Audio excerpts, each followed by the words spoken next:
When we talk about weakness, we often picture failure, embarrassment, or limitation. Yet, in God's eyes, weakness can be the stage for His greatest glory. In 2 Corinthians 12 verse 9, Paul writes, "But he said to me, 'My grace is sufficient for you, for my power is made perfect in weakness.' Therefore I will boast all the more gladly about my weaknesses, so that Christ's power may rest on me." What a radical statement, boasting in weakness, not strength. This isn't natural to us. We are trained by the world to hide our flaws, mask our pain, and show only our strength. But Paul teaches the opposite, to lean into weakness because that is where God meets us most powerfully. Paul had what he called a thorn in the flesh, something painful and persistent. He pleaded with God to remove it, but God didn't. Instead, God gave Paul something better, grace. Not a solution, but a sustaining presence. The Lord didn't take away the thorn. He gave Paul the ability to endure it with divine strength. Why? So that the glory would never go to Paul, but to God. If Paul were strong in himself, he might take the credit.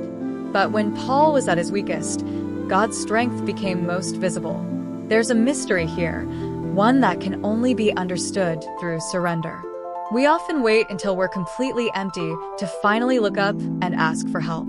That's when God steps in, not always to change the situation, but to change us in it. To remind us that His grace is not a concept, but a living force that empowers, upholds, and transforms.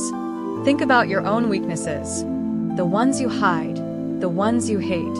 What if those very places are where God wants to display His power? What if the trial, the struggle, the failure isn't a sign of defeat, but an invitation for God's strength to shine through? What if your breakdown becomes your breakthrough, not because you got stronger, but because God carried you? This verse doesn't glorify suffering. It glorifies the God who walks with us through it. Jesus Himself was crucified in weakness, yet He rose in the power of God. That's our example. Weakness is not the end. It's the beginning of seeing God move. When we finally stop striving, when we let go of the need to have it all together, that's when the power of Christ rests on us. Today, dare to embrace your weakness. Bring it before God without shame. Let His grace meet you there. In your exhaustion, He is your strength. In your confusion, He is your wisdom. In your brokenness, He is your healer. You don't need to be perfect, just present. For it's in your weakness that His glory shines brightest.